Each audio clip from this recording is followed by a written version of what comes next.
Yeah, the sun is now up over the Middle East. It's early Saturday morning here in the region. We're beginning to learn more about the strikes that the U.S. conducted in Syria. We know that the strikes took place in two different places, in the city of Damascus, the capital of Syria, and also in the city of Homs. These are two major Assad regime areas.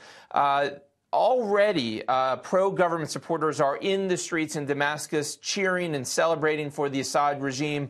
The U.S. fired, we believe, somewhere in the neighborhood of about 100 or so missiles into Syria. The reason, according to the Pentagon, was to degrade the capabilities of the Assad regime is to carry out these types of chemical attacks in the future. The Pentagon says among the targets were a chemical research facility in Damascus and a chemical storage facility in Homs.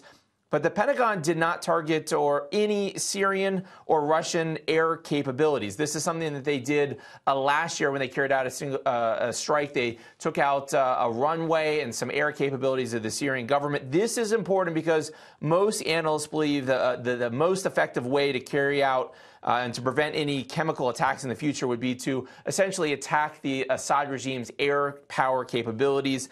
The assessment, at least in the Arab media, was that this was indeed a very limited strike. The Lebanese TV Al Mayadeen reporting that the scientific research centers that were hit by the U.S. in Damascus had already been targeted by the Israelis in the past. And in fact, they were empty buildings. So far, the reports are that there were 3 civilians injured. We're obviously going to get a lot more information with the sun coming up and the sort of day beginning in the Middle East here in the next couple hours. But so far, it looks like it was a very limited and what they would say surgical strike on some buildings and facilities in Syria, Jackie and Kelly. The question is does this actually deter the Assad regime from carrying out these types of attacks in the future? That is still very much up for debate.